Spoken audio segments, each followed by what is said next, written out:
ต่อเพื่อนมนุษย์รวมกันก็เฮ็ดไปเฮาก็ดีมีประโยชน์ต่อเพื่อนมนุษย์มีประโยชน์ต่อสัตว์คือต้องเบิ่ง2ลำดับเอาการใช้ชีวิตของปุถุชนคนหาเลี้ยงครอบครัวหาอยู่หากินยังจะรวยแต่ว่าพื้นฐานการใช้ชีวิตที่บ่ได้เดือดร้อนตนเองและครอบครัวตลอดทั้งคนรอบข้างหาอยู่หากินก็คืออย่าไปรังแกข่มเหงกันคนกับคนมันถึงกันเบิดนั่นแหละอย่าคิดว่าถ้าเจ้าของรวยกว่ามีอำนาจวาสนากว่าคนทุกข์คนจนคนบ่มีสมบัติหยังก็ฆ่าคนรวยได้คือกันเนาะตายเสมอกันอยู่แม่นั่นแหละพื้นฐานการใช้ชีวิตถ้าเฮาบ่ไปลักไปปล้นไปจี้ไปข่มเหงรังแกอิจฉาริษยาหรือไปขี้ตัวหลอกต้มหากินเป็นทางขี้ตัวหลอกต้มคนบ่ไปกินเหล้าเมายาให้เจ้าของเป็นบ้าใบ้เสียสติแค่นี้ก็หาอยู่หากินโดยกับครอบครัวกับหมู่คนในหมู่บ้านบ่ได้เดือดร้อนเสียหายก็เอาตัวเองรอดไปบ่ได้เดือดร้อนแนวอื่นๆอีกดอกก็บ่ได้กังวลก็บ่ได้เร่าร้อนก็บ่ได้เสียหายอีหยังหาอยู่หากินปูกินปลาไปขัวหอยไปสอนหวกกินไปหาตึกแหใส่ม่องใส่ด่างหาปลูกผักปลูกหญ้ากินไปแค่นี้ก็ใช้ชีวิตแบบบ่เดือดร้อนแล้วล่ะสาหากินซ้ำตายคือกันเบิดแหละไปก็ดีนี่คือพื้นฐานจปทความจำเป็นพื้นฐานของชีวิตที่ใช้ชีวิตโดยบ่ได้เดือดร้อนตนเองและครอบครัวและผู้อื่นพร้อมถึงฤดูหาหน่อไม้ก็หาหน่อไม้มากินเก็บเห็ดก็เก็บเห็ดไปพวกใดอยู่ภูอยู่ผาอยู่ใกล้หม้องหน่อหวกหน่อเหล้าสิเป็นของป่าของผู้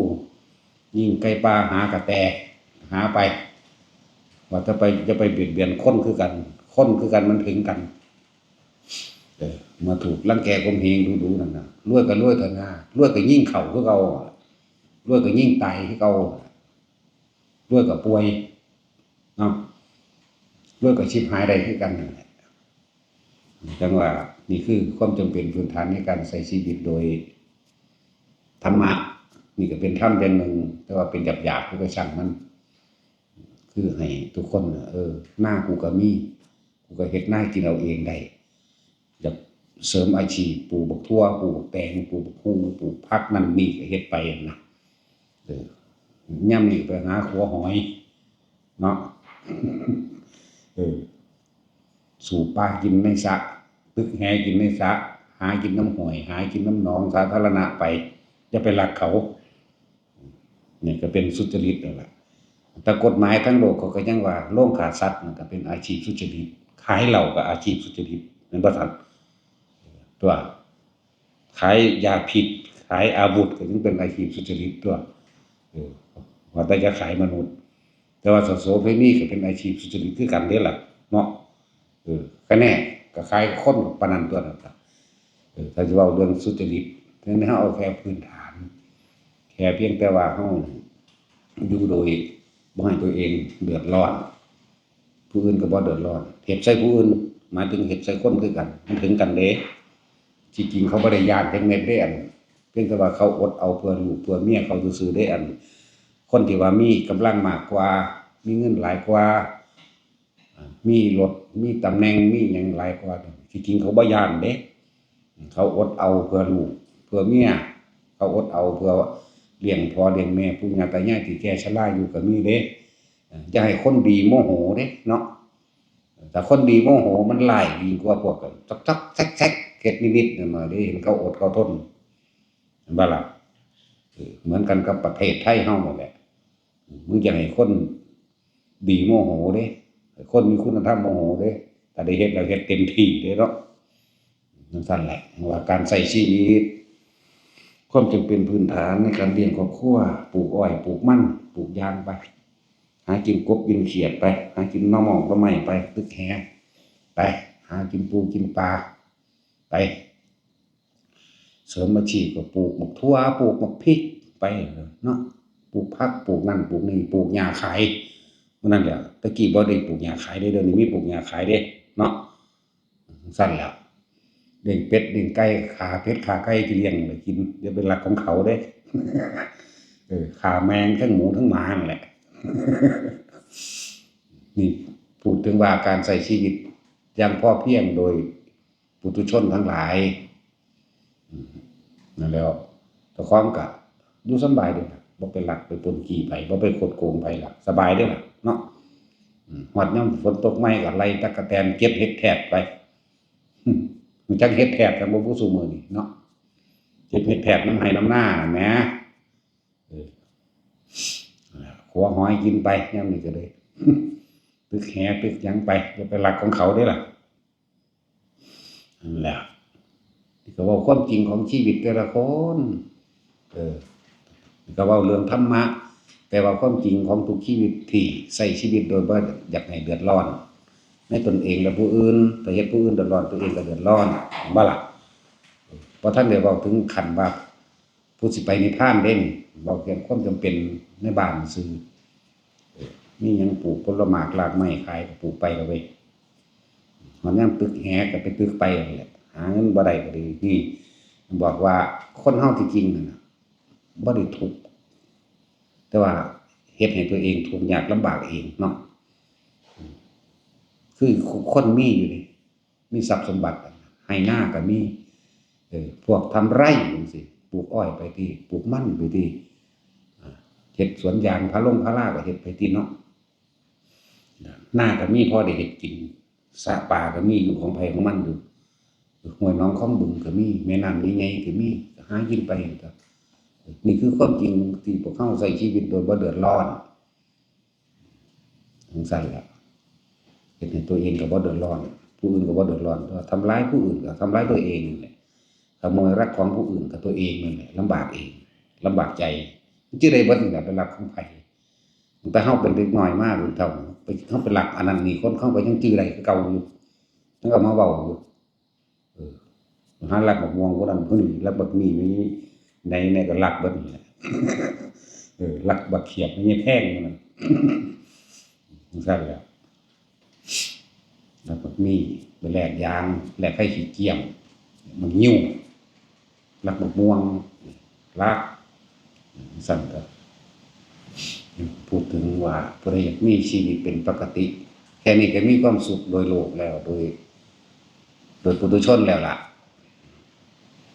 หอมยำรับจ้างตัดอ้อยตัดมันก็ไปเฮ็ดไปนั่นแหละยังก็ดีเนาะ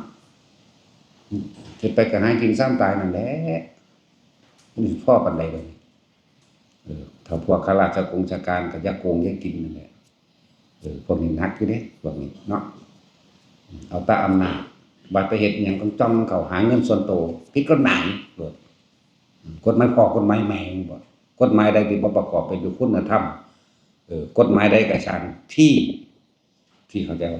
ต้องไม่ทำร้ายเบียดเบียนให้ผู้ใดผู้หนึ่งเสียชีวิตและทรัพย์สินมันจึงจะผิดกฎหมายแม่นบ่ล่ะถ้าบ่มีตัวนี้เขาไปแทรกซ้อนอ้างเอาเองว่าเอาเองเขียนเอาเองตีนปืนมันยิงโลดผู้ใดก็เกิดมาหากินซ้ำตายแมงเสมอกันเนาะนักกฎหมายมันก็บ่ได้ห้ามว่าบ่ให้ยิงหัวมันทะลุได้เนาะตำรวจก็คือกันยิงเข่าแมงคือกันเบิดไปก็ดีขาแมงโลด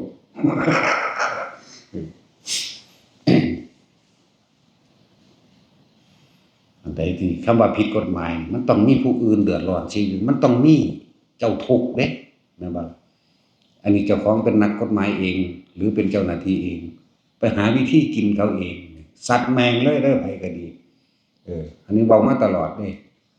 เฮาเคยเป็นมาแล้วเฮารู้จักคือหยังนี่อันแล้วของเฮาก็เคยเป็นอยู่ในเรื่องภาษาจังซั่นซื่อพวกอันจมอยู่ในนรกวัดวานจากตลอดถูกเสี้ยววินาทีตัวพวกจังซี่แม่นบ่ล่ะมีแต่สิคดโกงเอาเด้ตำรวจบ่ไป คือทหารหน้าที่ใหญ่ๆแน่อย่างที่เกี่ยวกับของหลวงนี่ต้องเบิ่งแต่หน้าวันนรกคุ้มหัวมันมิดหัวเลยล่ะบ่มีเงินจ่ายงวดรถ2 คัน 3 คันลูกอยากได้นั่นอยากได้นี่ก็หาวิธีไปกดข่มเหงเอาต่อไปเนาะพวกป่าไม้มันตัวดีแม่งเบิดสัตว์ดีนี่แมงอย่างป่าไม้รวมกันกับอย่างสปกรวมกันหากินรวมกันพวกนี้เขามอบหมายประชาชนเฮ็ดหยังได้ก็เขาก็เฮ็ดได้ไปตามเขาบ่ได้เฮ็ดให้ผู้ใดเดือดร้อนชีวิตทรัพย์สินแบบนี้โดยส่วนบุคคลโดยส่วนตัวทำท่าไปหาเรื่องเขาเดือดร้อนเห็นบ่ล่ะจังซี่อีหลีเด้ผิดนั่นผิดนี่ทำลายหน้าดินโอ้ยเขาสร้างโรงงานบักใหญ่คือบ่ทำลายหน้าดินเนาะเจ๊งแม่งแต่กับคนไทยคือกันนี่แหละเจ๊งแม่งแต่กับคนทุกๆยากๆนั่นแหละเนาะบัดกับเขมรนะลูกเขามาเท่าไหร่กิโลคือบ่ไปจับเขาผู้ลูกเขาอีห่าหมาสีแม่งนี่ เพราะมันสูงขึ้นใส่เบิ่งนี่อีกแล้วเขาไปตัดไม้มาเผาถ่านเขามาเฮ็ดเรือนเล็กๆน้อยๆนั่นบ่เป็นหยังก็บ่แม่นมาหาจับเขาเนาะเผาถ่านจับเขาหาเห็ดจับเขาอุ้ยหมาสีแม่งเอ้ยบัดเขาลุกมาเท่าไหร่กิโลแหม4-5 จังหวัดประเทศไทยตะกี้แม่มันคือบ่พากันไปเฮ็ดเอาคืนเนาะพุ่นไล่มาแต่โพธิสัตว์ฮอดจังหวัดพิบูลสงครามพากันรู้จักกันบ่บุแม่นบ่ล่ะคือบ่ไปเอาเขาคืนมาซั่น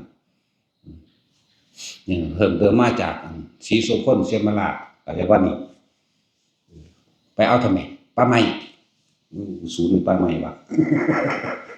สปกนั่นเขาไปหาเห็ดซื่อๆก็จับเขาปรับเป็นแสน200,000 300,000จนบ่มีหยังนั่นแหละให้ความรู้ได้นี่ให้ความรู้ในการเอาตัวรอดรู้หยังให้รู้ศีลธรรมนำแน่พวกเจ้าหน้าที่ก็เลยสู้เป็นขี้ขาราษฎรเด้สู้บ่แม่นสู้มากดขี่ข่มเหงเด้นั่นล่ะเรียกว่ามาเพื่อประสานสมานมิตรทำให้ประชาชนราษฎรเข้าใจ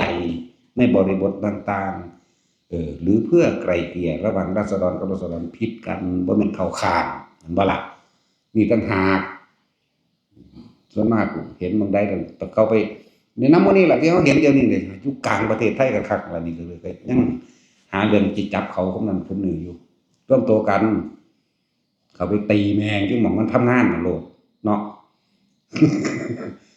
พอมีปืนยิงนี่ยิงแมงโลดมันบ่ได้กล้าเว้าคือเก่าดอกนะว่าล่ะเอาความจริงมาเว้าเบิดนั่นนี่ก็เลยของเฮามันเผชิญมาทุกแบบแล้วเลยตายแล้วเด้นี่มาโลดกูยิงแมง ของเฮามันอดมานานเด้ซั่นเนาะปานว่ากูบ่เคยเป็นเนี่ยภาษาจั่งซั้น จึงให้ความรู้กับทุกๆคนอย่าย้านข้าราชการผิดให้ออกจากราชการติดคุกพร้อมก็มีเข้าใจบ่นี่ถ้าเฮาผิดถ้าราชการมีเรื่องกับประชาชนได้ย้ายร่วมโลดตีแม่งอยู่นั่นโต๊ะทำงานมันน่ะ ถ้าเป็นตำรวจก็ไปตีโลดผู้กำกับมันก็ตีโลดมันก็เก็บอยู่ดอกเว้ยผู้กำกับก็เลยมันก็เลียดออกคือกันนั่นแหละเนาะก็เป็นตำรวจถ้าเป็นป้าไม้ก็ตีหัวหน้ามันตีแม่นเบิดหั่นแหละคนเบิดบ้านตัวลุ่มตัวเนาะผู้ว่านั่นเขาไปเหยียบข้อแมงอยู่ในหมู่ของอสแอแสขึ้นมันล็อกไว้ซะก่อนอย่าเพิ่งตีเขา ชาวบ้านคือกันแต่ว่าถ้ามันก็จะนำแมงคือกันตัวเฮ็ดมาบ่แห้งก็ได้ที่เว้าเห็นมาแล้วนะบ่แม่นคนอยู่นี่เด้คนกาฬสินธุ์ กินดำๆจนไปอิหยังก็คือตอนไหนประกาศเดือนเว้าแขแข้งหางโอ้ยมันเว้าหาแมงยาวๆบักหาดเลยเด้ นั่นแหละให้ความรู้เพื่อเอาตัวรอดแต่ละคนตามความเป็นจริงเลยนี่นะบ่ต้องย้านหากินซ้ำตายเป็นเพราะว่าเฮาย้านนั่นแหละเฮาจึงได้ยอมได้เสียอิหยังที่บ่สมควรที่สิเสียแม่นบ่ล่ะบัดนี้บ่ย้านเด้เลยตายแล้ว เรียกว่าให้ความรู้พื้นฐานในการหาเลี้ยงชีวิตทุกคนต้องมีคุณธรรมต้องมีความจริงนำคือความจริงของปุถุชนทั้งหลายหาอยู่หากินโดยสุจริตบ่ทันได้ถึงว่าสุจริตธรรมแบบธรรมะคนที่ฝึกหัดปฏิบัติตนไปนิพพานเด้ก็เฮ็ดต้องเฮ็ดแบบนี้บ่ซั่นเฮาบ่รอดอย่าลืมว่าในโลกนี้บ่มีผู้ใดเอาความยุติธรรมให้เจ้าของได้ตัวเองต้องสู้ด้วยตัวเองนี่เอิ้นว่าปลุกเร้าใจจักบ่นี่สมัยตะกี้ก็คอมมิวนิสต์ ก็อีหลีนั่นแหล้วเขาก็เป็นมาแต่เก่าก่อนนั่นแหละ เพราะงั้นว่าบ่เป็นนี่ล่ะนั่นแหละสุดท้ายแล้วก็แบ่งดินแบ่งดอนให้เฮ็ดอยู่เด้ล่ะปกปันให้ปันหน้าปันป่าปันดงให้คนก็จังได้อยู่ได้กินนี่ล่ะแถวหมู่นั้นก็เลยแถวบ้านหาดไสมูลดงมูลหมู่นั้นดงมูลหาดไสมูลแถวห้วยเม็กกาฬสินธุ์ท่านแม่นเบิ่นตัวสมเด็จหลายคนดอกให้ความรู้ให้ความจริงเอาความจริงมาบอกให้ทุกคนฟังการเอาชีวิตรอดว่าตั้งแต่จะเบียดเบียนข่มเหงซึ่งกันและกันก็รอดดอกก็ให้รู้จักคำว่าพ่อเพียงโดยสามัญตัวเองนั่นแหละหาอยู่หากินเลี้ยงครอบครัวไปสร้างตายมันดอกไผก็ดีอย่ารังแกข่มเหงกันเถิดเฮานั่นผู้ดีในคราบโจรผู้ร้ายก็มีเด้เห็นบ่ล่ะก็ในเมื่อว่าสิเป็นผู้ดีในคราบผู้ดีบ่ได้เป็นคนดีในคราบโจรผู้ร้ายก็ได้เด้ล่ะเนาะผู้ก่อการร้ายกับผู้ก่อการดีสั่นล่ะก็เลยคนเข้าใจคำว่าหากินซ้ำตายนักกฎหมายก็ปืนยิงตายคือกันนั่นแหละตำรวจก็ถูกตีนเขาเลียดปากแตกออกคือกันนั่นแหละเนาะไผก็สร้างแม่งถ้าบ่มีคุณธรรมเมียนรถจังซี่ได้เฮาเป็นแบบนี้เด้ที่แรกก็บอกดีดอกเว้าไปบ่มาเอามันบ่จักหยังตัวนึงเมียนแม่งคือกันเด้นี่ก็เลยเอาความจริงมาบอกทุกคนฟังให้ทุกคนนำไปคิดเบิ่งดีๆแต่มีแต่ถอยกับถอยหลายมันบ่มีฮอดแผ่นดินสิอยู่เนาะถ้าเขาเก่งดีเขาคือบ่ไปเอาขึ้นมาแผ่นดินบรรพบุรุษสร้างไว้บักหลายก็มันเก่งแม่งก็พวกเดียวกันนี่เนาะเห็นบ่ล่ะคือตอนนี้มีสงครามระหว่างประเทศอยู่เฮามีหยังซอยใดเฮาก็เฮ็ดไปอันใดที่มันเป็นประโยชน์นะตอนนี้ประชาชนคือกันกับพวกเฮากับประชาชนคือหนึ่งคนหนึ่งคือกันเด้เป็นประชาชนคนหนึ่งคือกันมีหยังพอแบ่งปันกันได้เฮาก็แบ่งกันไปมีตอนนี้บ้านเมืองเดือดร้อนเป็นจุดเป็นย่อมไปก็ซอยเหลือกันไปก็ช่วยเหลือผู้อื่นก็คือการช่วยเหลือตัวเองปกป้องผู้อื่นก็คือการปกป้องตัวเองนั่นแหละเด้อทำร้ายผู้อื่นก็คือทำร้ายตัวเองเป็นสัจธรรมอยู่แล้วแนวนี้นี่คือโดยการใช้ชีวิตแบบปุถุชนแยกเอาตัวธรรมะก็แปลว่าความจริงเด้บ่แม่นก็สิว่ารักษาศีลเท่าชีวิตอยู่มันคนละเรื่องกันอยู่ดอกตอนนี้เห็นบ่ล่ะอันนี้เฮาเว้าเรื่องปุถุชนปุถุชนชาวบ้านที่ทำมาหากินเลี้ยงลูกเลี้ยงเต้าเจ้าของเองก็เฮ็ดไปแบบนี้จะไปรังแกข่มเหงไผข้าราชการกับปุถุชนก็ครับมันจะคูณ100จังได๋อันก็บ่ปุถุนี่มันหนักมันหนากันยังไงเด้เจ้าได้เฮ็ดผิดโกงกินภาษีราษฎรตลอดทั้งใช้อำนาจในคำว่าราชการมาใช้ในการข่มเหงเขานี่เจ้านักก็เขาเป็น100เท่ากันเด้ธรรมดาบ่บ่ล่ะเขาซื้อน้ำปูน้ำปลาก็เสียภาษีเจ้าเบิดขี่รถไปทางใดก็บ่ได้ขี่ฟรีๆเด้ถนนนี่จ่ายเงินตลอดเนาะจ่ายเงินตลอดเด้จักบ่ล่ะซื้อน้ำมันก็จ่ายเงินตลอดเขาเรียกกับป้ายมันกลมเบิด ทะเบียนขาดเนาะเขาเรียกว่าย่างงอกมาขนาดบ่มีอีหยังผิดจักอย่างมันก็ว่าผิดเด้นั่นแหละ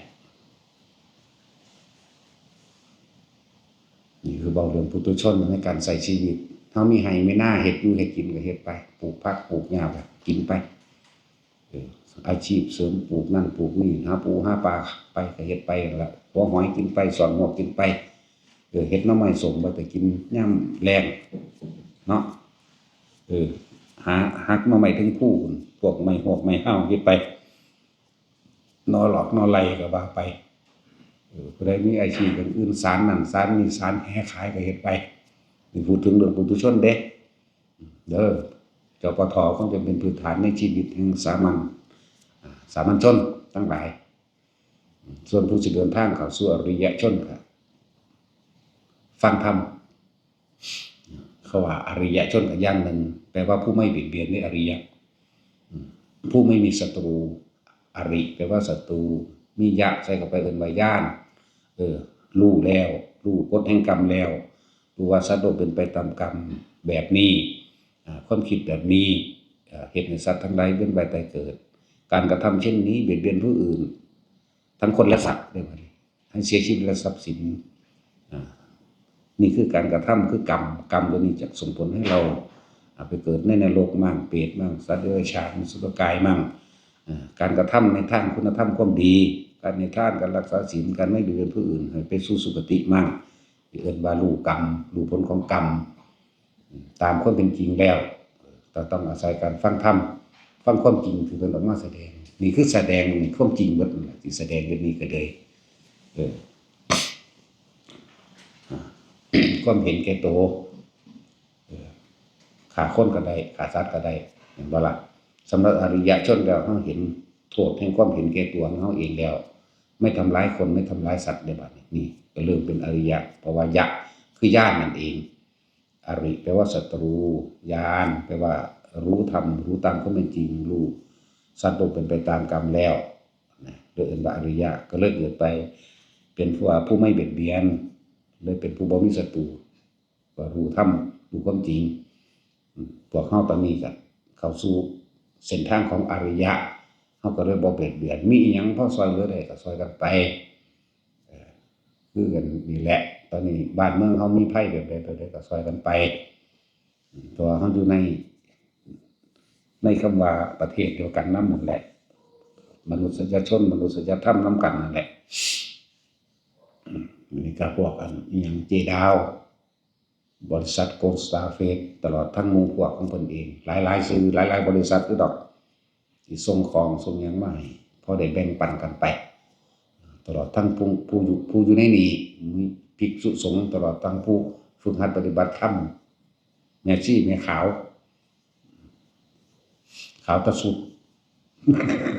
เนาะอาจจะขาวตะสุดก็ได้ใจอาจจะดำก็มีเนาะนั่นแหละแล้วก็พวกผู้ประสบภัยสงครามทหารนี่แหละก็แบ่งปันไป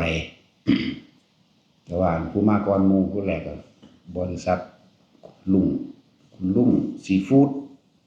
เป็นเงินมาแสนหนึ่งพอได้เป็นค่าน้ำมันหรือซื้อของที่จำเป็นจังซี่เฮาก็มื้อนี้ก็มา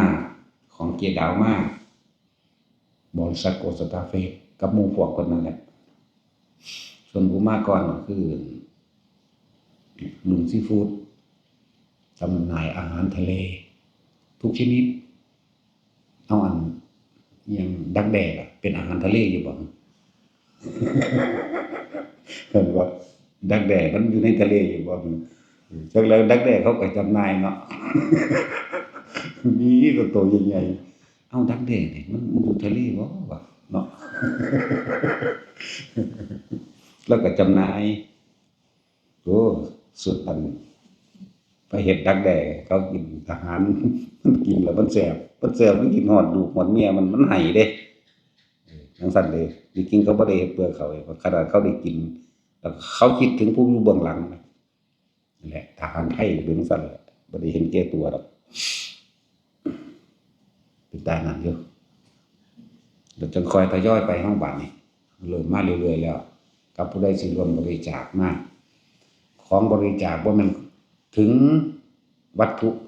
สมบัติทั้งหลายแล้วนั่นว่ามันเล็กน้อยแต่ว่าจิตใจคนให้มันใหญ่กว่าเด้เข้าใจบ่ล่ะแต่เฮาบ่สั่งสมในการบริจาคหรือให้ทานจากของน้อยไปหาของใหญ่เฮาสิเอาตอนใดจึงสิได้บริจาคจึงสิได้ทานจึงสิได้ให้จึงสิได้แบ่งปันแม่นบ่จากของน้อยก็คือบอกทุกคนนั่นแหละพวกเจ้าอยากรวมมาเด้อคนละบาท มันจังบ่เสียดายนำ1บ่เสียดาย2บ่ต้องไปแลกของพร้อมแม่นบ่เออมันคิดถึงครั้งสมัยตะกี้เด้อในก่อนพุทธกาล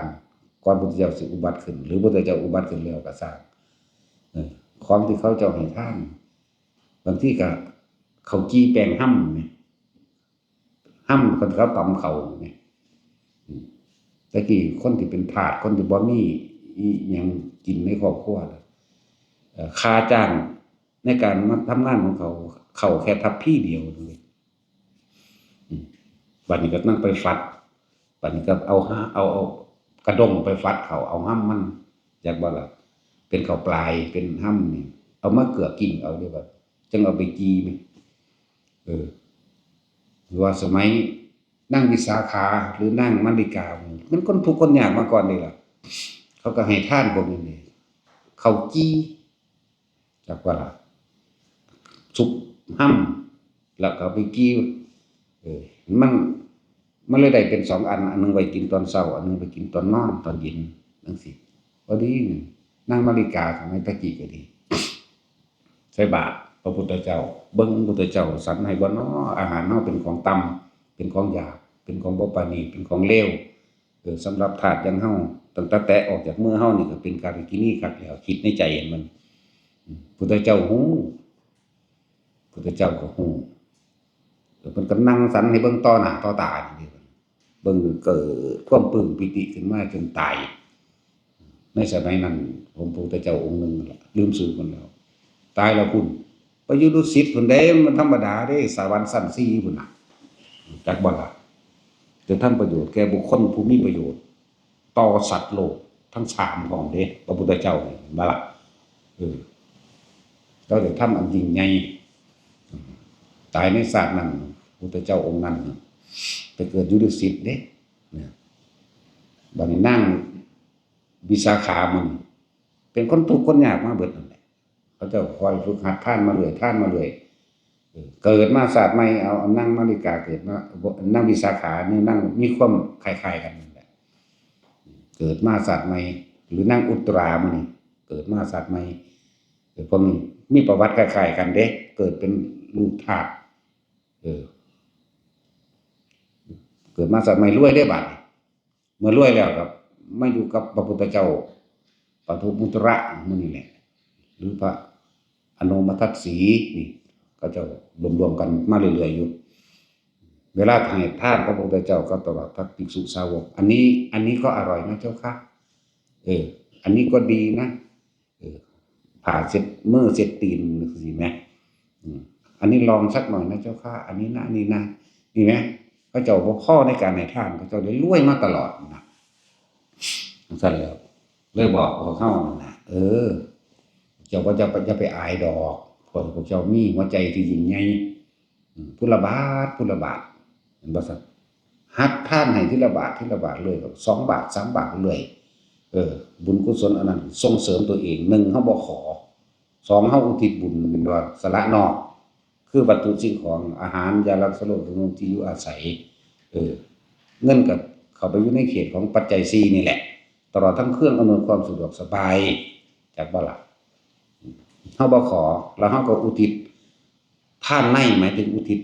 ผลทานบุญกุศลกรรมดีให้แก่สรรพสัตว์ทั้งหลายถือว่าโดยต้นแรกมารดาบิดาญาติสายโลหิตปู่ย่าตายายลุงป้าน้าอาตลอดทั้งเจ้ากรรมนายเวรเมื่อเขาได้รับส่วนบุญส่วนกุศลนี้มันก็สะท้อนขึ้นมาหาเฮาเองนั่นแหละพอเฮาเฮ็ดเองนี่ท่านนอกคือให้คนนี่ใส่บาตรพระก็สร้างหรือช่วยเหลือบุคคลผู้อื่นก็ช่างท่านนอกตายเห็นท่านในบ่หวังผลสิ่งใดตอบแทนแต่ว่าอุทิศบุญก็อย่าว่าล่ะมันก็คอยร่ำรวยมาเองดอกเพราะคนบ่เคยให้ทานมันสิเอาหยังมารวยเศรษฐีเดี๋ยวนี้อาจสิลืมตนก็ได้แม่นบ่ล่ะกินของเก่ากินขี้กินมูลเก่ามันตอนนั้นใช่เศรษฐีอันปู่ของนางวิสาขาถ้าว่าแม่นางวิสาขาบ่สอนบ่เทศเอานี่บ่พยายามมีความอดทนดึงเอานี่ลงนรกคนเด้นั่นจักว่าล่ะเป็นคนขี้ที่นี่ที่เหนียวบาดให้ทานคุณก็ไปให้ทานพวกนิคารนเดรธีพวกปาโตบำเพ็ญเพียรอีหยังแนวนั้นนะแต่ก็มาแล้ว เราก็มีปัญญาของเราแล้วก็ดึงทั้งผัวดึงเอาทั้งปูนั่นแหละมากลับกายให้เป็นสัมมาทิฏฐิให้มาเห็นธรรมให้มาเห็นความเป็นจริงจึงเอาตัวเองพ้นออกจากการเวียนว่ายตายเกิดได้นะครับอะไรแต่ถ้าบอกของจักฝึกหัดให้ท่านไปทีละหน่อยเขาจะเอาดุใสมาหลายๆมาท่านเพราะว่าเจ้าของบ่ท่านมันก็เลยถูกสะก้อนที่แรกเนาะนั่นแหละท่านเขากี้ก็เลยเป็นเมียวราชาคนเดียวล่ะแล้วเป็นเด็กหน่อยเด็กแต่ที่แรกนั่งจะบอกเรื่องนั่งมานิกาตอนเป็นเด็กหน่อยก็ดี6-7 ขวบประมาณนี้สั่นละ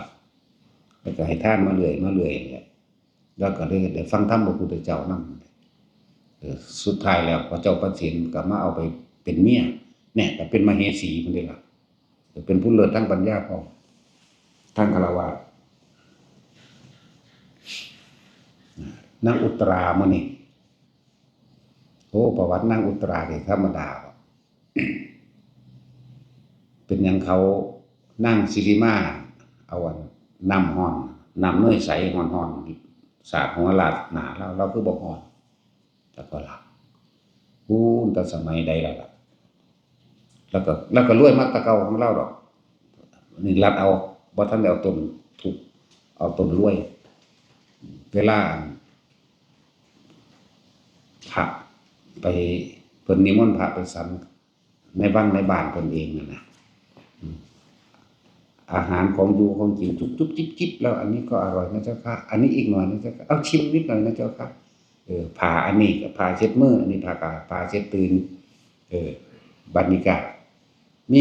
ทั้งน้ำร้อนทั้งน้ำเย็นเด้เอาให้ซะแล้วทั้งน้ำร้อนทั้งน้ำเย็นแล้วก็เพิ่นก็ให้คนใส่ของเพิ่นตักน้ำไป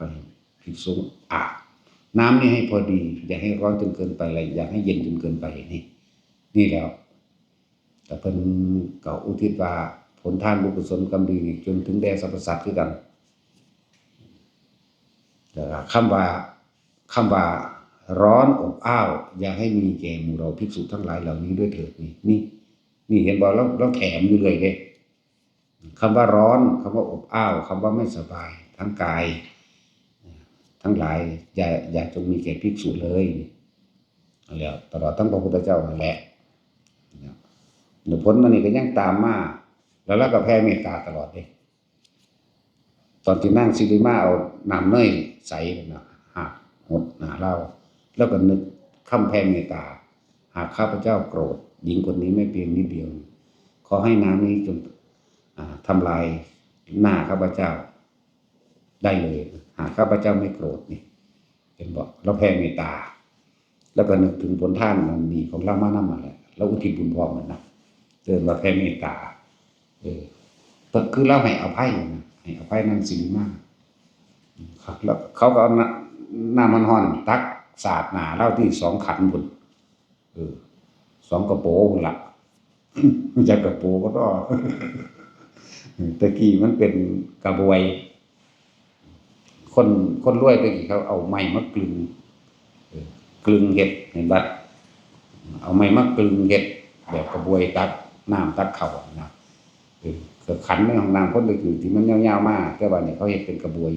จากบ่สำหรับตักของห้องนั่นแหละแล้วก็อธิษฐานจิตในเราสาดใส่เราแล้วก็เย็นเฉยเห็นบ่พูดหลังจากอานิสงส์ต่างๆมากถึงว่าเท่าสมือนี้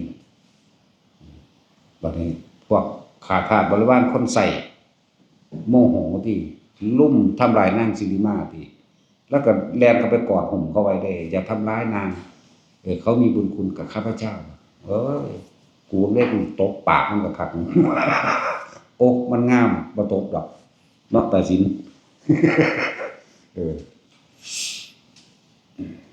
นั่นแหละฝึกหัดให้ท่านตะเล็กแต่น้อยบางคนได้เศษท่องแค่ปีกลิ้นจักหินบ่พูดแล้วเนาะพวกคนในเมืองบ่บ้านนอกมันบ่จักหยังดอกเท่ากับปีกลิ้นเขาเอาบุญเขาถวายกฐินกัน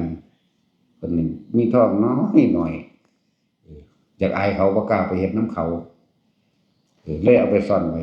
ใต้ฐานหมายถึงสวมพระพุทธเจ้า แต่ก็อุทิศผลทานกุศลกรรมดีตายจากสัตว์นั้นผู้ดาวดึงมันได้ธรรมดาเนี่ย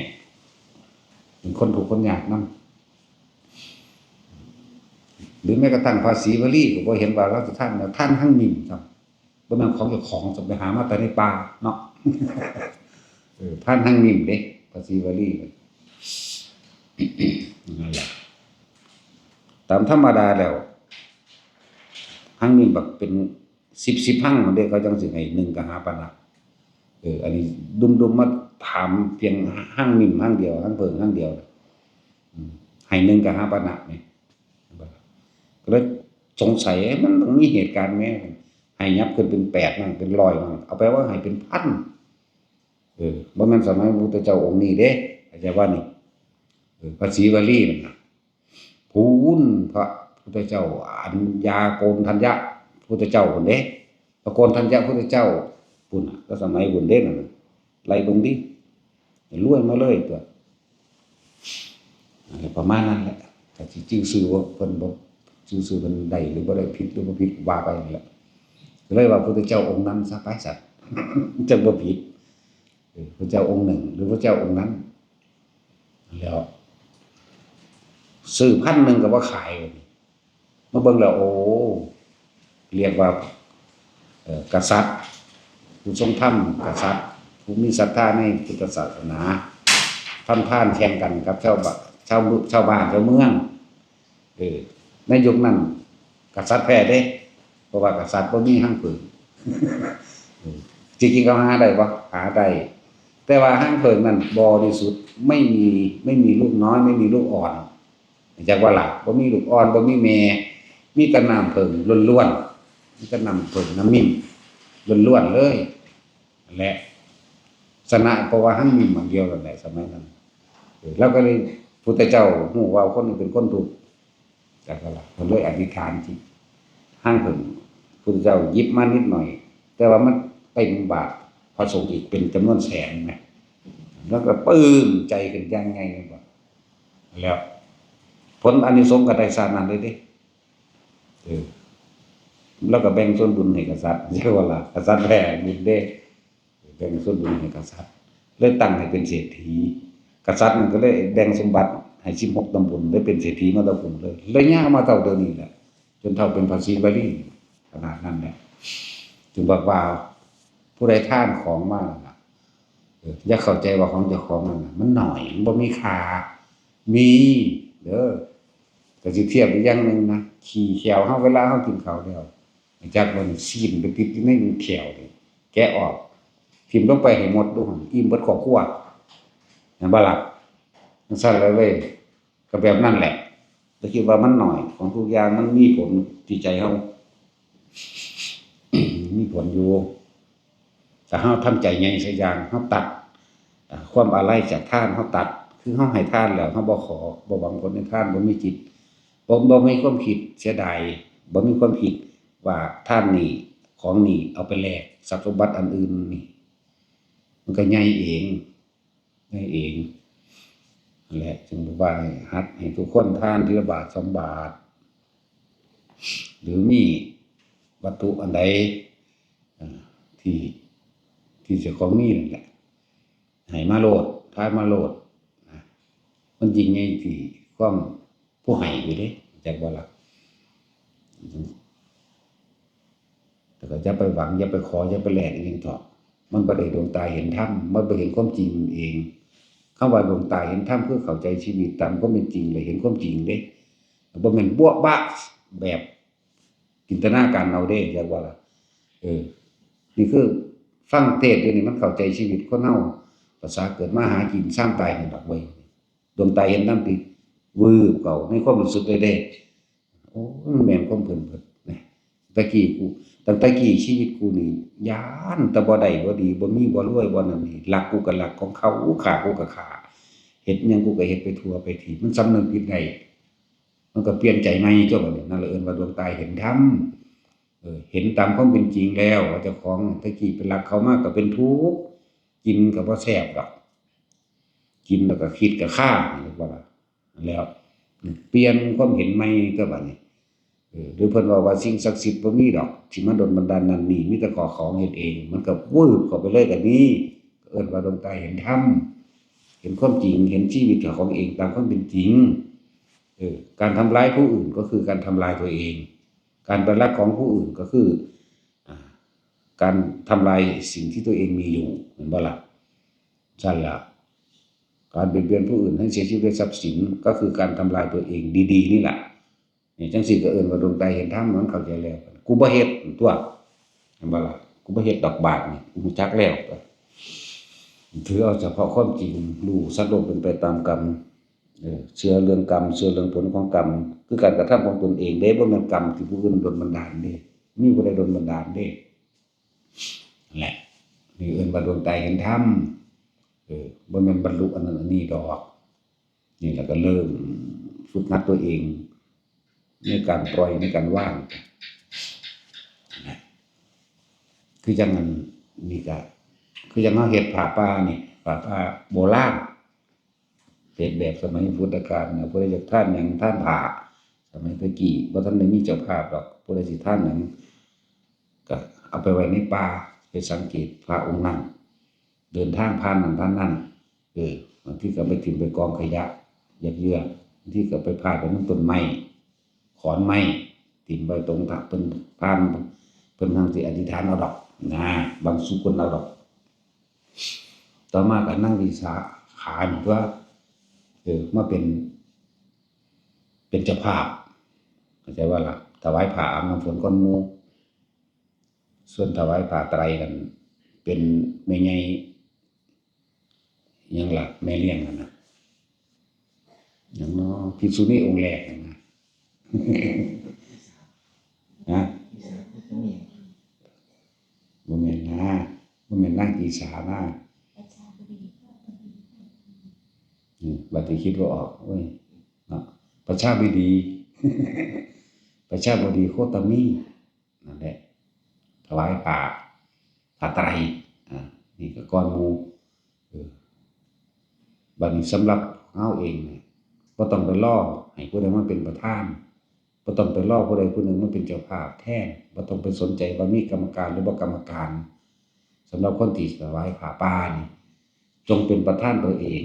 เฮาต้องเป็นผู้นำตัวเองเด้นั่นแหละผ้าป่าเนี่ยมันบ่แม่นว่าสิเป็นผ้าไตรเด้อันใดอันหนึ่งผ้าอาบน้ำฝนก็ได้ผ้าขนหนูก็ได้เสื้อผ้าก็ได้จักว่าผ้าเช็ดหน้าอันนึงก็ได้ผ้าขาวม้าผ้าขาวเป็นอันเดียวก็ได้เนี่ยนั่นแหละหัดเป็นผู้นำตนเองมากก็ไปว่างไปตามป่านั่นแหละเขาเจ้าสิพาว่างดอกสำหรับผู้มาใหม่ผู้บ่รู้จักก็ดีผู้รู้จักอยู่แล้วก็รู้จักแล้วล่ะว่าว่างแบบใดแบบใดเฮ็ดไปแบบใดอธิษฐานหรือว่าเรียกว่าอุทิศบุญแบบใดนะสิพาอุทิศอีกเทื่อนึงดอกเอาในใจเจ้าของก่อนเทื่อนึงที่สองเพิ่นถึงสิพาว่าดอกมื้อนี้นะก็เลยว่าเฮาเป็นผู้นำตนเองโลดบ่ต้องไปรอบ่ต้องไปหาประธานดอกถ้าเขาสิเฮ็ดผ้าป่านี่แลนให้ผู้นั้นเป็นประธานให้แน่เด้อ10,000ว่าเด้รองประธานเด้5,000ว่าคณะกรรมการเด้ผู้ละ500หรือ1,000ว่าเด้เนาะเอาผู้เดียวเลยกูมีบาทเดียวกับผ้าผืนนึงมาเลยจักว่าล่ะคุณว่างไปตามป่าตามเขาสิพาว่างดอกบาทนึงก็ใส่กองข้าวไว้กองนั้นมีแต่ข้าวอย่างเดียวได้บ่ออกเว้ยเนาะใส่กองข้าวไว้บาทนึง2 บาทแล้วแต่สิเฮ็ดล้านก็เอาจังซั่นล่ะแต่เป็นอยากให้ทุกคนเป็นผู้นำเจ้าของเองเป็นประธานแก่ตนเองสิว่าล่ะเฮาต้องเป็นผู้นำตนเองนั่นแหละมาเฮ็ดโลดบ่แม่นว่าไปเป็นบ้าแต่นำอันแฮปปีนิวเยียร์นิวเยียร์ยังหามันอยู่หั่นแม่นบ่ซั่นบ่แม่นไปฉลองกินเหล้าเมายาดีบ่ดีมันตายมื้อนั้นซ้ำก็มีเมาเหล้าเมายาเข้าแล้วเนาะดึงตัวเองออกจากความอบายมุขอบายภูมินั่นเลยเว้ยฉลองว่าเฒ่าไปอีกปีนึงติเป็นบ้าหยังกับวันเดือนปีเกิดอันนั้นเนาะนั่นแหละอายุหลายเราดีใจบ่ รู้จักว่าทำบุญทำดึงตัวเองออกจากความเมาเก่าๆนั่นเลยกินไหมเปิดเพลงเต้นกินเหล้าจูดบึมๆบั่มๆโอ้เดี๋ยวสั่นเสียเงินโดยใช่เหตุเนาะเอาไปหาซื้อขนมให้เด็กน้อยกินบ่แซ่บก็บ่เข้าวัดฟังธรรมนี่เลยดึงออกจากการกินเหล้าเมายาเด้ดึงคนออกเบิ่งดูผู้ใดสิฝืนผู้ใดสิบืนความเคยชินของเจ้าของได้บ่จากเคยกินเหล้ากับหมู่กับพวกนี่เอาไปทำบุญดีกว่าไว้ปลอดภัยกว่านี่เอาในมื้อนั้นกูมานอนแมงอยู่วัดนี่จักมื้อจักคืนนี่บ่ดีกว่าบ่เนาะซั่นล่ะนั่นแหละเนาะผู้ใดมีผ้าหยังก็สั่งก็วางไปเถิดผ้าขาวผ้าเขียวผ้าแดงได้เบิดนั่นล่ะบ่เกี่ยวกันว่าแต่เป็นผ้าส่วนบริวารอย่างอื่นสิเป็นหยังก็แล้วแต่ก็มาวางในหน้าวัดนี่ในหน้าศาลานี่นี่แหละซั่นแหละผู้ใดจะทานเงินทานหยังก็พุทธเจ้าของเขาไว้อยู่ดีว่ามีตู้บริจาคแล้วมีกองเหนียวของเขาบ่ออกฝังดินไว้จักว่าได้เรื่องของเขาฝังดินไว้ใช้หนี้เก่าเลี้ยงงูเห่าและทิ้งลงน้ำการแบ่งทรัพย์เป็น4ส่วนที่จริงภาษาบาลีบ่ว่าจังซี่ก็คือบอกภาษาเฮามันเข้าใจง่ายเนาะฝังดินไว้ก็หมายถึงว่าถ้าเกิดว่าเฮาคนที่หาทรัพย์สมบัติอันใดก็ช่างมาได้แล้วฝังดินไว้ก็คือการทำบุญทำทานนี่เองใช้หนี้เก่าก็คือบำรุงเลี้ยงมารดาบิดาเลี้ยงงูเห่าก็คือเลี้ยงเมียถ้าเมียเลี้ยงผัวเลี้ยงจงอาง มันหลายพอๆกันเด้เนาะงูเห่ามันจักชอดดูงูจงอางบ่ค่อยชอดเด้จนวื้อขึ้นแล้วกัดบักไงโลดเนาะซั่นแหละก็งูผิดเหมือนกันเบิดนั่นแหละไผก็เลยบ่ได้ว่าแต่ผู้หญิงผู้ชายแฮ่งหลายกว่าอีกเนาะหังเห็นแก่ตัวกว่าผู้หญิงอีกแม่นบ่ซั่นบาดเจ้าของมีเมียน้อย2คน3คนบ่เป็นหยังพวกผู้ชายเนาะมีเหตุผลหลายอย่างบาดผู้หญิงมีผัวน้อยจัก3นี่ก็มันบ่ยอมเด้มันฆ่าเด้เนาะเห็นบ่ซั่นมันก็ตะจุยผู้ใดว่าอันนั้นก็ลองให้เมียเอาผัวหลายๆคนเบิ่งดู เนาะจังซั่นแหละพอเรื่องความเห็นแก่ตัวของพวกผู้ชายเด้อมันสิเอาเท่าใดคนก็เอาโลดกูก็เอาคือกัน บ่ตัดสินเฮ็ดได้บ่เจ้าเฮ็ดบ่ได้ดอกเจ้ามีสมองเอาแมงจักแสนคนล้านคนพู้นเนาะเบิ่งดูสิเอาไปจั่งใดเอาไปตายนี่แหละไปก็เลย คนที่หาเงินทรัพย์สมบัติที่มีได้แล้วบ่แม่นแต่ว่าเงินดอกอิหยังก็แล้วแต่ที่มันเป็นประโยชน์นะฝังดินไว้คือทำบุญทำทานเอาไว้มื้อภายภาคหน้าถ้าเกิดว่าเจ้าของบ่ถึงปณิพพานมันก็สิได้มาใช้ของเก่านั่นแหละเลยมูลมรดกกรรมคือการกระทำแห่งตนเองไปในทางที่ดีใช้หนี้เก่าเลี้ยงมารดาบิดาเพิ่นเลี้ยงเฮามาแล้วตอบบุญแทนคุณเพิ่นโดยวัตถุสมบัติของภายนอกอาหารยารักษาโรคเครื่องนุ่งที่อยู่อาศัยและความอำนวยสะดวกสบายหลายอย่างก็เฮ็ดให้เพิ่นเฮ็ดตามเต็มที่ที่เฮามีนั่นแหละเลี้ยงงูเห่าคือเลี้ยงครอบครัวเจ้าของเองตามธรรมดาแล้วก็จะเข้าตามพระพุทธเจ้าเนาะเพิ่นมอบความเป็นใหญ่ให้กับผู้หญิงผู้เป็นเมียเด้บ่ล่ะตะกี้คนซื่อเนาะก็ว่าไปตามซื่อเลยเว้ยคนซื่อมันหลายกว่าเด้คนซื่อสัตย์อะหาทรัพย์สมบัติมาเท่าใดแล้วก็ให้เมียนั่นแหละเป็นผู้เก็บซุมื้อนี้มันบ่ซื่อเด้ กูเก็บเองจักว่าล่ะแต่ตัดสินใครดอกแล้วมันซื่ออยู่ที่โปเนาะตัดสินนั่นดอกก็บ่ซื่อดอก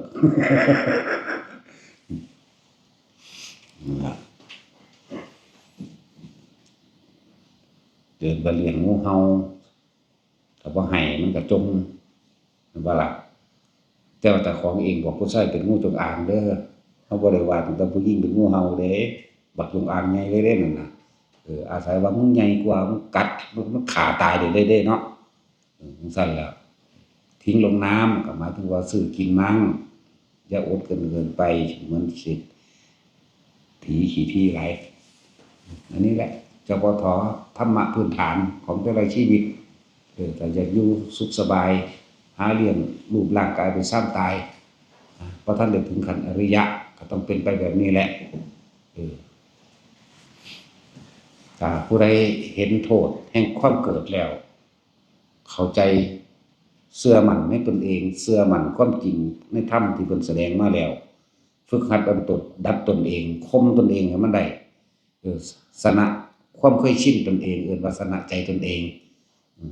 ชนะคนทั้งโลกมันไม่เท่าไหร่แต่ว่าชนะที่ยิ่งใหญ่คือการชนะใจตัวเองในความเคยชินในความเห็นแก่ตัวนั่นเองคนเกิดมาคือบ่เห็นแก่ตัวมีหรอกแต่หมดความเห็นแก่ตัวแล้วก็บ่เกิดเท่านั้นแหละบ่ล่ะจะพูดถึงคนที่เห็นตามความเป็นจริงได้แล้วสัตว์โลกเป็นไปตามกรรมกระทำสิ่งอันใดไว้ย่อมได้รับผลของกรรมนั้นสืบไปเห็นตามความจริงแล้วว่าไม่มีสิ่งศักดิ์สิทธิ์ใดๆในโลกหรือนอกโลกจะดลบันดาลให้ผู้ใดสุขได้ทุกข์กันได้ตนแลเป็นที่พึ่งของตนเท่านั้นสิ่งทั้งหลายทั้งปวงมีความเกิดขึ้นแล้วเป็นธรรมดามีความเสื่อมสลายแตกดับเป็นธรรมดาคนเกิดคนตายสัตว์เกิดสัตว์ตายต้นไม้เกิดต้นไม้ตายเกิดมานี่มีแต่ทุกข์เท่านั้นมีแต่ทุกข์กับทุกข์เท่านั้นหาสุขไม่ได้เข้าใจแล้วรู้ตามความจริงแล้วคนเฮาทั้งหลายก็ติดอยู่ในหยังรูปเวทนาสัญญาสังขารวิญญาณประกอบไปด้วยราคะความยินดีพอใจสัตว์ทั้งหลายนั้นไปแต่เกิดเพราะความยินดีความหลงไหลในรูปในรสในกลิ่นในเสียงนี่เองเห็นแล้วกูต้องชนะใจตรงนี้ให้ได้ราคะเป็นเหตุให้เกิดโทสะโทสะเป็นเหตุให้เกิดโมหะโมหะเป็นเหตุให้เกิดราคะหมุนกันไปหมุนกันมาใน3อย่างเนี่ยปริบัติ3หมุนเวียนกันไปราคะโทสะโมหะราคะโทสะโมหะร่วมแล้วเป็นก้อนเดียวกันอยากว่าล่ะถ้าออกจากอันใดอันหนึ่งได้มันก็ออกไปเบิดนั่นแหละมีอาการปริบัติ12อวิชชาเป็นปัจจัยมันเกิดสังขารสังขารเป็นปัจจัยมันเกิดวิญญาณวิญญาณเป็นปัจจัยเกิดนามรูปแล้วรูปเป็นปัจจัยเกิดอายตนะอายตนะเป็นปัจจัยเกิดผัสสะผัสสะเป็นปัจจัยเกิดเวทนาเวทนาเป็นปัจจัยเกิดตัณหาคือความอยากเป็นปัจจัยเกิดอุปาทานคือความยึดอุปาทานเป็นปัจจัยมันเกิดภพคือความรู้สึกพอใจมากและไม่พอใจภพเป็นปัจจัยให้มันเกิดชาติเป็นปัจจัยมันเกิดชรามรณะโสกปริเทวทุกข์นี่เห็นบ่ถ้าขึ้นมากเกินแล้วมีแต่โสกปริเทวะเทวทุกข์ทุกข์ยังรุนแรงคำว่าเทวทุกข์จังว่าทุกข์คูณ2ทเวนิเทวะทเวแปลว่า2มีแต่ทุกข์กับทุกข์เท่านั้นว่าทุกข์เท่านั้นที่เกิดขึ้นทุกข์เท่านั้นที่ดับไปทุกข์เท่านั้นที่เกิดขึ้นบ่มีสุขเด้สุขนั้นพวกเฮาหลงนั่นแหละหลงโมหะคุมจิตหลงนั่นแหละแต่เฮาฮู้ตามความเป็นจริงอันนี้แล้วราคะโทสะโมหะหมุนหลอกหมุนเวียนมีอาการโดยความบ่รู้เข้าใจปฏิจจสมุปบาทเข้าใจความคิดของเจ้าของเริ่มต้นจากไสแต่ว่านะแต่ฮู้แนวนี้แล้วจึงบอกคืออีกอย่างนึงแต่ละคนใหญ่แล้วเรียนรัดเอาบ่ฮัดแต่ไปฮู้ยังได้มากมายทั้งเบิดก็ได้เห็นบ่ฮู้ว่าเกิดฮู้ว่าตายฮู้ว่าเกิดแล้วต้องแก่ต้องเจ็บต้องตายเท่านั้นฮู้ว่าสัตว์ทั้งหลายเกิดมาแล้วต้องพัดพรากจากสิ่งที่รักเท่านั้นฮู้ว่าเกิดฮู้ว่าดับแล้ววิธีเรียนรัดเอาเรียนแบบใดก็ฝึกหัดตนเองเพิ่นก็บอกไว้แล้วหลักสูตรคืออานาปานสติลมหายใจอยู่ในสติปัฏฐาน4เฮาสิละก็สิเว้าเรื่องให้ทุกคนเข้าใจง่ายๆหาอย่างนี่รูปเวทนาสัญญาสังขารวิญญาณที่นี่เฮาเกาะตัวใดตัวหนึ่งเพิ่นเรียกว่าสติปัฏฐาน4กายเวทนาจิตธรรมนี่กายก็เป็นรูปอยู่แล้วเห็นบ่กายก็ต้องมีเวทนาอาศัยอยู่ในนี้มีสังขารมีความคิดปรุงแต่งนึกอาศัยกายนี่แหละเข้ามาในนี้เวทนาสัญญาสังขารความคิดวิญญาณก็รับรู้เห็นความรู้สึกอยู่นี่วิธีมันก็ถ้าเฮาเข้าใจแล้วนะสติปัฏฐาน4หรือวิธีละขันธ์5ถ้าเฮามีสติรู้ สึกตัวอยู่กับเพียงแค่ลมหายใจเข้าออกนี่รูปบุคคลสัตว์สิ่งของเราก็ไม่ไปคิดถึงเข้าใจบ่เวทนาก็ย่อมก่อนขึ้นไม่ได้นี่เวทนาหมายถึงพอใจมั่งไม่พอใจมั่งเกิดขึ้นไม่ได้สังขารความคิดปรุงแต่งก็ปรุงไปไม่ได้เพราะมันอยู่ในโลดมันอยู่ในลมหายใจนี่รูปนี่เวทนานี่สัญญานี่สังขารวิญญาณหมายถึงรับรู้เอาความรู้สึกพอใจไม่พอใจมันก็เกิดไม่ได้มันอยู่แค่กับลมหายใจเข้าใจบ่บาดนี่วิธีงำง่ายๆนี่เด้อบัดนี้ผู้เพิ่นละได้มันก็ละขันธ์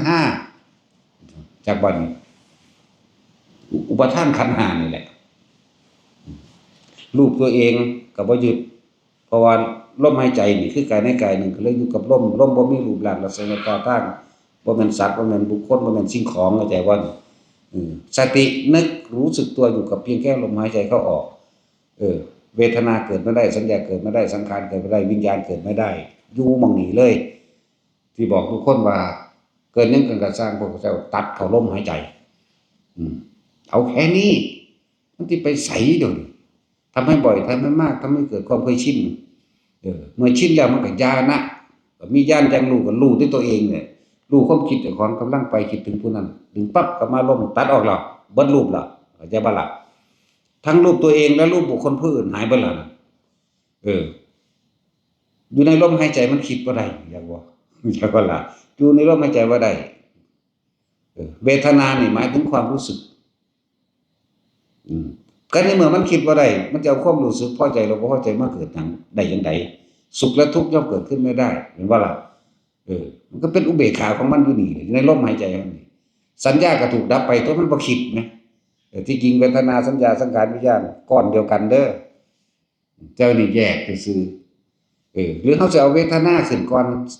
เอาเวทนาเอาสัญญาขึ้นก่อนก็ได้เอาความจำในความรู้สึกต่างๆของตัวเองขึ้นก่อนก็ได้สัญญาเวทนาสังขารวิญญาณเกิดบ่ได้ก็ได้สัญญาสังขารยังเกิดขึ้นไม่ได้เพราะว่ามันเป็นก้อนเดียวกันจักบ่ล่ะเวลาความรู้สึกของพวกเขาเกิดเวลาเขาโมโหศูนย์โมโหคนนั้นคนนี้อาศัยการคิดถึงก่อนเด้แม่นบ่คิดถึงบุคคลนั้นเอาผิดกันไป10 ปีล่ะตั้งแต่กี้กำลังสู่เขาบ่ได้เนาะมีความน้อยอกน้อยใจหรือปมใดอย่างหนึ่งกลับคืนเป็นสัตว์มันคืนซะบ่นะนั่นคิดบ่ล่ะคิดถึงเรื่องราวที่เคยทะเลาะเบาะแว้งกันแล้วสู่เขาบ่ได้คิดบ่ล่ะคิดถึงรูปไหมรูปร่างลักษณะท่าทางของบุคคลนั้นนั่นคิดได้บ่นี่เวทนาไม่พอใจไม่พอใจปรุงแต่งไปเลยวิญญาณแปลว่ารับรู้ความรู้สึกบ่ว่าวิญญาณนอกบ่ว่าวิญญาณในเด้เวลาเข้าโมโหนี่วิญญาณนอกคือหยังร่างกายก็แสดงเลือดพล่านเนาะใจเต้นสั่นแห้งหน้าแดงขึ้นกัดแขวกัดข้างบุยใบปากนั่นบ่ซั่นวิญญาณในหยังความรู้สึกอยู่ในหันจักว่าล่ะอะไรต้องบอกว่าอธิบายให้พวกเจ้าเข้าใจอีกในอย่างหนึ่งอีกหนึ่งแนวทางร่อนเก่านั่นแหละอังคนเราคำเบาคือจักบ่ล่ะถ้าเฮาอยู่ในสติระลึกรู้สึกตัวอยู่กับเพียงแค่ลมหายใจเข้าออกแล้วก็บ่ต้องไปตามลมเข้าไปทางในแต่ผู้ใดรู้จักสูดลมหายใจเข้านี่ให้มันเย็นแค่อยู่ในโพรงจมูกทางในเอามือทันเข้าไปทางในลองเบิ่งนี่ทันให้มันมาสักกึกเข้าไปในนี่ข้างในมันทันเข้าไปบ่ได้มันอยู่ต้องการอยู่น้อยๆทันอย่าว่าเลยให้มันมาหยุดกึกอยู่แค่มองดังหาเข้าอย่างนี้ออกเข้าออกอยู่นี่เข้าใจบ่นี่สูดลมเข้าไปเบิ่งมันบ่มีความคิดในตอนสูดลมเข้าไปนั่นจักบ่นี่แม่นออกมาก็ตามจักบ่ล่ะแน่แต่มันบ่มีความคิดแล้วความรู้สึกหรือความพอใจบ่พอใจสิเกิดได้เลยอย่าลืมว่าเวทนาสัญญาสังขารวิญญาณคือสิ่งเดียวกันใช่บ่ล่ะถ้ามีสิ่งหนึ่งก็ต้องมีสิ่งหนึ่งถ้ามีสัญญาก็ต้องมีเวทนามีสังขารถ้ามีสัญญาก็ต้องมีสังขารนี่ถ้ามีเวทนาเขาก็มีสัญญาเพราะมีสัญญานั่นแหละจึงมีสังขารเพราะมีสัญญาแหละจึงมีวิญญาณใช่บ่เป็นก้อนเดียวกันเด้อนี่คือปฏิจจสมุปบาทอีกอันนึงใช่บ่นี่เพราะสิ่งนี้มีสิ่งนี้จึงมีมัจฉิมสติต้องเพราะมีสัญญาจึงมีสังขาร สังขารมาจากสัญญาสัญญาก็มาจากสังขารวิญญาณมาจากสัญญามาจาก4อย่างนี่แหละนี่เพิ่นแยกให้มันละเอียดแต่เพิ่นตามอยู่ในลมหายใจมันบ่มีหยังเลยล่ะความคิดเกิดขึ้นบ่ได้นั่นแหละอันถ้าไล่ตามรูปแบบเรียนหนังสือนี่หลักสูตรเพิ่นว่ารูปเวทนาสัญญาสังขารวิญญาณนั่นบอกรูปร่างกายเฮานี่ล่ะรูปก็เลยบัดนี้เฮาตัดรูปออกตัวเฮาบ่คิดถึงรูปบัดนี้เฮามีแต่สตินึกอยู่กับลมหายใจเนี่ยเวทนาก็เกิดขึ้นมาได้สัญญาเกิดขึ้นมาได้สังขารเกิดขึ้นมาได้วิญญาณเกิดขึ้นมาได้จิตไม่มีที่ตั้งพบมันก็ดับทั้งตัวเข้าไปจิตบ่มีที่ตั้งอารมณ์นั่นแหละเป็นที่ตั้งแห่งจิตแต่ว่าก่อนที่เกิดอารมณ์เกิดจากความคิดที่ไปคิดถึงบุคคลสัตว์สิ่งของนั่นแหละเอิ้นว่ารูปคิดถึงรูปแต่วันนี้เวทนาสัญญาสังขารกันก้อนเดียวกันเด้ออุปทาน4นี่เข้าใจบ่นี่อุปทานขันธ์4นี่ทุกข์อยู่ในขันธ์5ทุกข์อยู่ในขันธ์4ทุกข์อยู่ในโลกนี้ลงค่อยผู้เดียวใจนั่นล่ะค่อยอย่าว่ามันเฮ็ดจังได๋เฮาสิบ่ให้มันเกิดความรู้สึกเพิ่นก็เลยใช้วิธีหลอกความคิดให้มันอยู่กับลมหายใจผมอยู่กับลมนิ่งแน่เขานิ่งแน่เขาความรู้สึกอันเป็นอุเบกขามันก็เกิดคืออาการปิตินี่แหละเมื่อมีอาการปิติเกิดนัตติสันติปรมังสุขขังสุขใดจะเสมอด้วยความสงบไม่มีทั้งตัวมันสิค่อยเห็นดอกมันสิค่อยจับความคิดได้ดอกนาโอ้มึงคิดไปหั่นแล้วเนาะมันเป็นทุกข์นั่นอย่าบ้าล่ะแต่มันก็เห็นดอกสาเหตุแห่งทุกข์จริงๆคือความปรารถนาสุขนั่นมันก็เห็นไปเรื่อยของมันประทับของมันทั้งตัวนั่นแหละลมหายใจเข้าออกความคิดมันบ่ไปความคิดมันบ่ไปคิดถึงไผสัญญาเกิดบ่ได้เลยแน่ความปรุงแต่งต่างๆก็เกิดบ่ได้อีกเหมือนว่าสัตว์วิญญาณก็เกิดบ่ได้รูปเวทนาสัญญาสังขารวิญญาณเกิดขึ้นมาได้มันดับไปเลยล่ะจึงว่าจิตไม่มีที่ตั้งทำไม่บ่อยทำไม่มากทำไม่ชินผู้ใดอยู่ในอานาปานสติบ่อยมากชินผู้ใดเฮ็ด 100% ก็ได้เป็นอรหันต์จังว่าล่ะในขณะมีชีวิตอยู่ผู้ใดเฮ็ด 75% ก็ได้อรหันต์ในขณะที่ใจขาดตายจังบ่นี่ผู้ใดเฮ็ด 50% ก็อาจจะได้อนาคามีจังซั่นตัวนั่นแหละผู้ใดเฮ็ด 25% ก็เพื่อฝึกไว้เนาะแต่ว่าหลวงปู่ดูลเพิ่นว่าพวกจิตตกกระไดพลอยโจรก็มีเด้พวกนี้ทำมื้อนึงมันจัก 3-4 เวลานะเวลาที่1ก่อนที่จะหลับเวลาที่2ก่อนที่จะลุกเฮ็ดให้มันเคยชินในสติตื่นปั๊บเข้าลมเองปั๊บนั่นนี่แต่ถ้าพวกเจ้าสิตายในระหว่างพวกเจ้าก่อนที่จะหลับอยู่ในลมหายใจนี่กับตอนที่จะลุกนี่พวกเจ้าตายในระหว่างมันไปเลยเด้บางคนได้อนาคาบางคนได้อรหันต์เด้อมันเป็นแต่เฮ็ดเอาคือหยังนี่เด้บัดนี้นั่นแหละเฮ็ดเอามีไผเฮ็ดให้ไผได้นี่ก็จังว่าอธิบายให้เกิดความเข้าใจอีกทีนึงเวทนาสัญญาสังขารวิญญาณคือความรู้สึกอันเดียวกันเด้อความยินดีพอใจหรืออารมณ์ที่ยังคล้องอยู่คนเฮามันคล้องอยู่กับความพอใจตัวเดียวความไม่พอใจแม้นเฮาสิผลักไสไล่ส่งมันบ่หนีเพราะว่ามันอยู่นำกันพอใจกับไม่พอใจอยู่ร่วมกันเนี่ยเพราะฉะนั้นสิว่าอุเบกขาบ่สิว่าสังขารุปเบกขาญาณเห็นความคิดเล่นไปแต่เราไม่ไหลไปแต่กับสิ่งที่มันคิดนั่งอยู่ซื่อๆมันก็บ่ไหลไปดอกแต่มันเป็นแล้วนะจักบ่ล่ะมันบ่มีลมมันก็บ่ไปหรอกเพราะมันฝึกอยู่แล้วเด้มันบ่ไปจักบ่บ่แม่นนั่งคิดเอาว่ามันบ่ไปเด้นั่นล่ะมันไปคิดว่ากูฮู้เบิดนั่นแหละนั่นล่ะมึงหลงเต็มที่จักว่าล่ะโอ้ฮู้แล้วบัดกูสิเฮ็ดเอาบาดสิตายดอกซั่นนั่นล่ะมึงหลงเต็มที่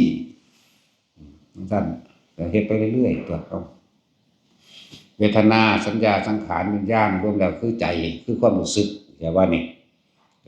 อารมณ์ความรู้สึกนั่นเองคำว่าใจก็ดีปานิธาเมื่อความคิดไม่คิดถึงบุคคลสัตว์สิ่งของเอิ้นว่ารูปไม่คิดถึงรูปมันมาจากสัญญานั่นแหละเห็นบ่ล่ะบ่มีผู้ใดไปคิดฮอดอนาคตที่มันสิเกิดดอกแม้มื้ออื่นสิเป็นหยังยังบ่รู้เลยนี่มันมีแต่คิดถึงอดีต คือเมื่อวานนี่คือปีที่แล้วจังซี่โอ้ยอยากให้เป็นแบบนั้นแบบนั้นเด้นั่นมันต้องไปแบ่งอนาคตไว้จากบัดนี้แต่ว่ามันลืมปัจจุบัน